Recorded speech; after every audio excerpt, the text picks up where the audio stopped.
Good morning. நீங்கள் நன்றாயிருப்பதற்கு இன்று நான் உங்களை மனதார வாழ்த்துகிறேன். நான் சொல்வதை கவனமாக கவனியுங்கள்.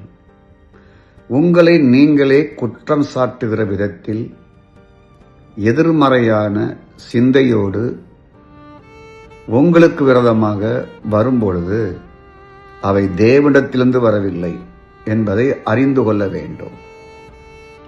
எதிர்மறையானவர்களை பேசினாலோ செய்தாலோ நினைத்தாலோ அப்படிப்பட்ட நண்பர்களோடு சிநேகிதிகளோடு நீங்கள் ஐக்கியமாக இருந்தாலோ வருகிற அத்தனை எதிர்மறையானவைகள் பிசாசிடத்திலிருந்தான் வருகிறது என்பதை உணருங்கள். நீங்க உங்களை பார்த்து ஆசீர்வதியுங்கள். உங்கள் மனைவியை பார்த்து, உங்கள் கணவனை பார்த்து, உங்கள் பிள்ளைகளை பார்த்து, உங்கள் பேர பிள்ளைகளை பார்த்து ஆசீர்வாதங்களை பேசுவேன், நேர்மறையாய் பேசுவேன் என்று தீர்மானம் எடுங்கள்.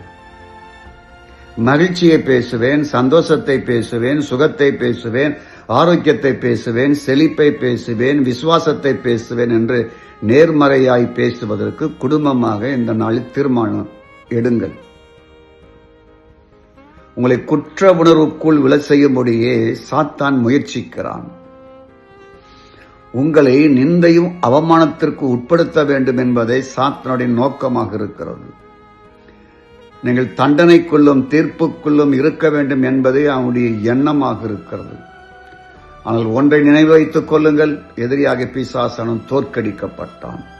நானும் என் மனைவியும் என் பிள்ளைகளும் சாத்தானுக்கு கதவை திறக்க மாட்டோம் என்று முடிவு செய்யுங்கள். இந்த நாள் உங்களுக்கு பாக்கியத்தினால் ஆசீர்வாதத்தினால். நாளை சந்திப்போமா?